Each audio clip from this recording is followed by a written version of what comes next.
What's up YouTube and Unreal developers? In this video I'm going to show you how to use this 2D and 3D animated pie chart. Really actually more so just giving an overview of the features. There's really not much of anything to using it. You just map your data to the pie chart data and plug it in.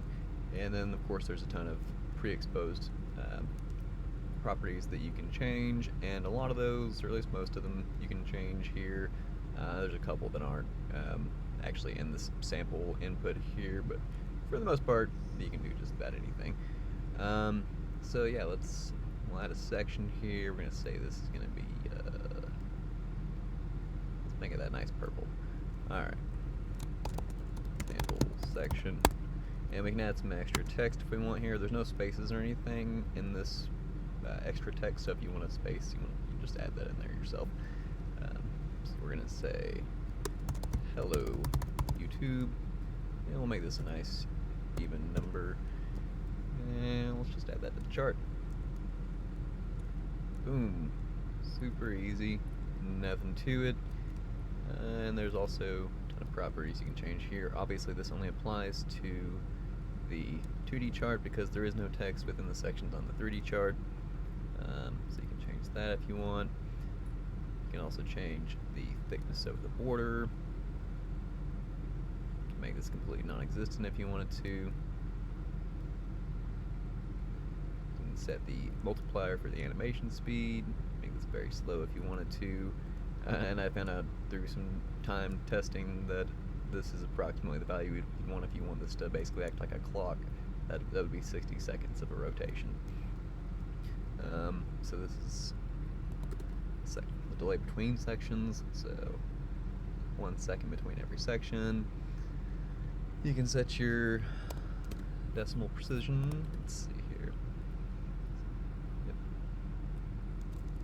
And for this only applies to the 2D chart as well, but you can set the scale and translation info of this color key here, so you can just set that wherever you want to. You can change the colors of your borders and stuff. And yeah, that's pretty much all there is to it. For the most part, all those are just pre-exposed pins on either the actor, the BP 3D pie chart actor, or the widget blueprint 2D pie chart. As you can see here, this is all the pre-exposed properties you can change. Pretty much just correlates to what you just saw, of course.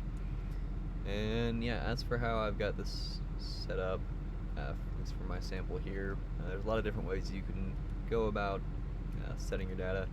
So I've actually got the data being provided by my game mode, so whenever I create the sample UI, I also have chart data on my sample UI.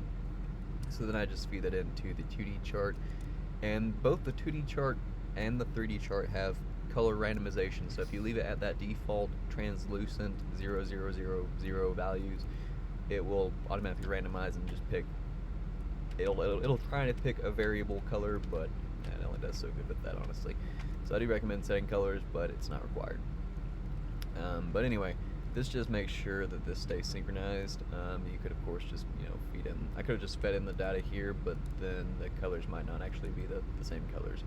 So this is how you would want to synchronize your colors if you're going to use both the 2D and 3D chart in conjunction. Would be to just continuously feed in the 2D pie charts data to the 3D, or vice versa. And as you can see here, for getting the 3D chart, I've just got that tagged as sample pie chart in the world. Of course, if you're creating this programmatically, you don't necessarily need to tag it, but I actually do have my chart in the world, so for that reason I did just add a tag to it, and that's how I'm getting it. So yeah, absolutely nothing to using this. Yeah, if you have any questions, or if you need to do anything really specific and you're confused about any of the deeper code, you shouldn't have to touch that for the most part. I've got a lot of stuff pre-exposed, but if you do need to and you're stuck on anything, please do feel free to reach out. And thanks for watching. Please do like, share, and subscribe if you find this tool helpful. Thanks, and have a great day.